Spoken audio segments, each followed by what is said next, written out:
Bonjour, je m'appelle Antoine et je vais vous présenter du coup la méthode de Newton appliquée à la décomposition polaire. Donc je vais démontrer la propriété suivante, soit M une matrice inversible à coefficient réel, et je construis donc la suite SM, qui sera une suite de matrices inversibles, définie par récurrence. S0, c'est la transposée de M fois M, et pour tout M appartenant à grand N, le terme suivant, Sm plus 1, est défini de la manière suivante, comme 1/2 de la somme de Sm plus S0 fois Sm moins 1. Et je vais montrer donc que cette suite-là est bien définie et qu'elle converge vers une matrice S qui est symétrique définie positive et qui est le S de la décomposition polaire, tel que M égale au S, avec O une matrice orthogonale. Alors, dans un premier temps, je vais énoncer un lemme, c'est-à-dire que soit lambda strictement positif, la suite de réel xn donnée par x0 égale lambda, et pour tout n appartenant à grand N, xn plus 1 égale 1/2 de xn plus lambda sur xn. Alors cette suite-là est bien définie.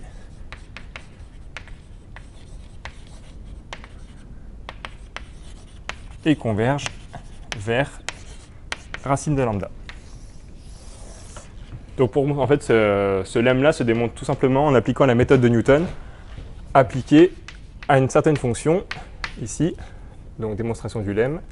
Je considère une fonction f qui va de r plus étoile dans R, et qui à tout x associe x au carré moins lambda. Donc je vais vérifier que je vais pouvoir appliquer du coup le théorème de Newton. Donc je vais considérer déjà deux réels a et b strictement positifs, avec b aussi plus grand que lambda, tel que f de a soit négatif et f de b soit positif. Donc la fonction f ici, elle a un graphe sur r plus étoile, elle a un graphe comme ceci. Voilà, et donc je vais considérer a là-dedans, à ce niveau-là, et b suffisamment grand ici, à ce niveau-là. Et donc la fonction f, elle est de classe C2 sur le segment AB. On a bien que le produit f de A, f de B est strictement négatif. Donc c'est-à-dire que il va y avoir après, grâce au théorème des valeurs intermédiaires, au moins une solution à l'équation f de x égale à 0. Et je vérifie aussi que pour tout x appartenant à l'intervalle AB, f' de x fois f second de x, qui est égal à 2x fois 2, est lui strictement positif, en particulier différent de 0. C'est-à-dire que la fonction a une dérivée qui ne s'annule jamais, et en plus on a une stricte convexité dans ce cas-là. Donc la fonction f vérifie ces trois hypothèses. Donc d'après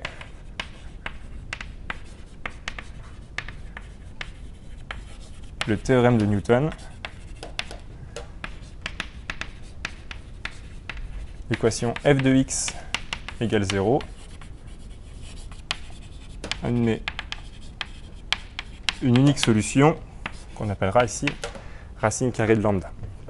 De plus, le théorème nous dit aussi que la suite xn définie par x0 égale lambda et pour tout n xn plus 1 égale xn moins f de xn sur f' de xn. Cette suite-là est bien définie.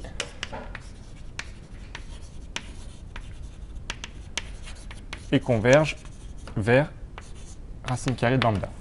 Et on va juste vérifier ici que cette expression de la récurrence, en fait, est la même que celle énoncée dans le lemme. Donc ici, xn plus 1 égale xn moins f de xn sur f' de xn. Ça équivaut à xn plus 1 égale xn moins xn carré moins lambda sur 2xn. Ça, si on met tout sur le même dénominateur, qu'on passe le dénominateur de l'autre côté et qu'on soustrait ici, qu'on réduit, on obtient donc que 2xn, xn plus 1 égale à xn moins lambda, xn carré pardon, moins lambda. Et si je divise tout par 2xn, j'obtiens que xn plus 1 est égal à 1/2 de xn pardon, plus ici, plus lambda sur xn. Et donc je retrouve bien l'expression donnée dans l'énoncé du lemme. Donc ce qui termine la preuve de ce petit lemme qui est vraiment basé sur le théorème de Newton. En particulier, la convergence est très rapide, elle est quadratique, c'est-à-dire qu'à chaque itération, en gros, on double le nombre de décimales, et ça, je l'illustrerai par un petit programme tout à l'heure. Ensuite, on va passer donc à la démonstration du théorème. Donc je vais revenir sur le théorème de la décomposition polaire. Donc comme M est une matrice inversible, le théorème de décomposition polaire nous assure qu'il existe un unique couple OS appartenant à ON de R croix SN++ de R tel que M égale OS. Comment est construite du coup la matrice S qui nous intéresse ici? En fait, on considère la matrice M, la matrice transposée de M fois M. Cette matrice-là appartient aux matrices symétriques définies positives. Donc ça, on peut le vérifier facilement par la symétrie, en utilisant le produit scalaire canonique pour montrer que, du coup, que c'est défini positif. Et donc, vu qu'elle est symétrique définie positive, le théorème spectral affirme qu'il existe alors un n-uplet lambda 1, lambda n de réel strictement positif et une matrice P appartenant au n de R telle que transposée de MM soit égale à transposée de P, matrice diagonale des lambda I fois P. Ça veut dire qu'en fait que la matrice transposée de MM est diagonalisable dans une base orthonormée. Et donc, dans la construction de la matrice S en fait est la racine carrée de cette matrice transposée de MM, c'est-à-dire que S vérifie transposée de MM égale S carré. Donc, en cherchant un peu, il suffit de poser S égale transposée de P, la transposée de P fois la matrice diagonale des racines carrées des lambda I fois P. Donc on a donc construit notre matrice. On sait que notre matrice S est définie de la manière suivante, comme la transposée de P, le produit de la transposée de P fois la matrice diagonale des racines carrées des lambda I fois P. Et donc tout l'enjeu, ça va être d'utiliser la méthode de Newton pour approximer justement les racines des lambda I. Donc là, deuxième étape, je vais construire une suite de matrices, une suite AM, alors de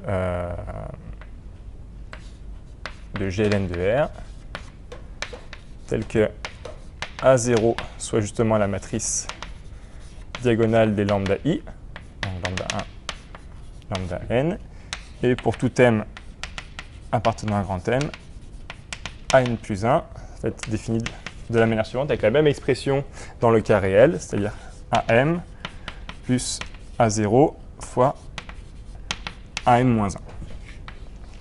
Et donc je vais montrer que cette suite-là est bien définie et qu'elle converge du coup vers la matrice, matrice diagonale des racines carrées des lambda I. Donc pour montrer qu'elle est bien définie, donc je vais déjà... j'ai déjà un trou de mémoire là, je suis bloqué dans mon développement. Il faut que je fasse l'un déjà. A0 lambda I plus...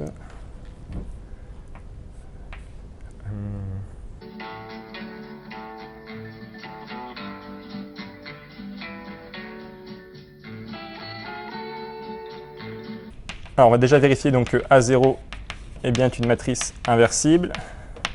Et ça vient du fait que les lambda I sont supposés tous strictement positifs à la base. Ensuite, si je considère une matrice D, une matrice diagonale, dont les coefficients que je vais appeler mu1, mu-n sont tous strictement positifs, mu-i sont tous strictement positifs. Alors si j'applique cette formule-là avec la matrice D, c'est-à-dire que si je considère cette matrice, D plus A0 fois D-1, alors je vais obtenir aussi une matrice diagonale qui sera de la forme phi1 pardon, de mu1, phi n de mu n, où phi I, c'est une fonction qui est définie de R plus étoile à valeur réelle et qui à tout x associe l'expression 1 demi de x plus lambda I sur x. Autrement dit, l'expression qui était donnée dans le lemme ici au départ.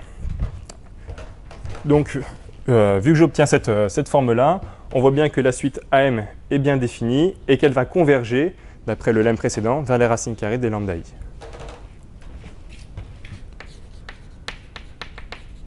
On aura bien du coup une suite de matrices inversibles.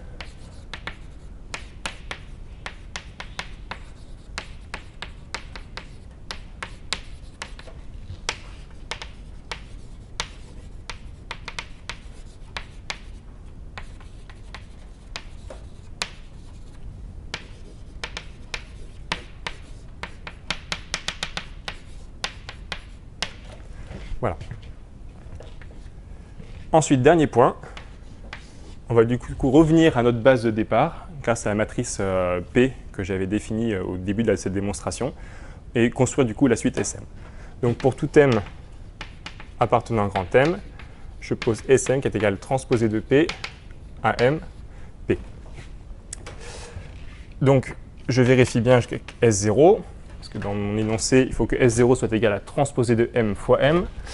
Donc S0, c'est égal à transposé de P fois A0 fois P. A0, par définition, c'est la diagonale des lambda I. Et par construction, transposé de la diagonale, c'est transposé de MM, ici.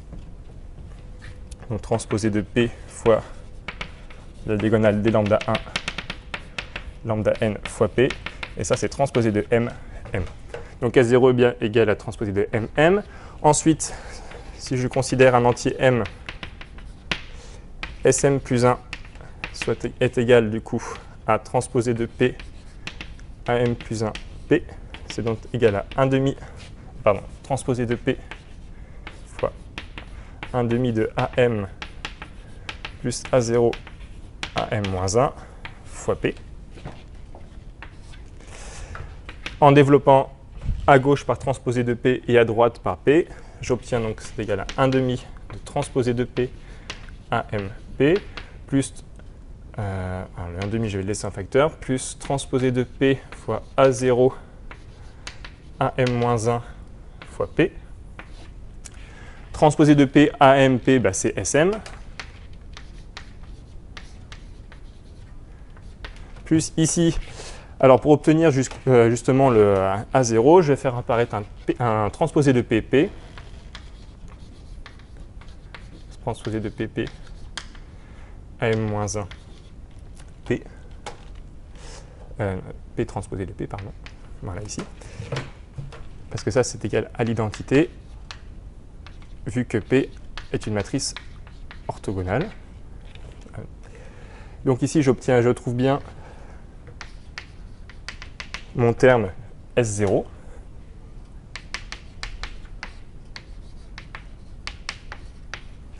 Et ici, en utilisant le fait que transposé de P, c'est l'inverse de P, donc transposé de P égale P-1. Et en utilisant du coup en inversant l'ordre dans le produit si je mets l'inverse entre parenthèses, je retrouve bien sur SM-1, l'inverse de la matrice SM. Donc du coup, j'ai bien montré que cette suite-là vérifie la construction dans la propriété. Il ne me reste plus qu'à montrer qu'elle converge vers la matrice S. Donc par continuité,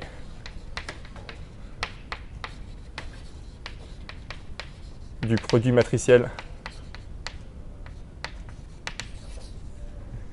et de la transposition.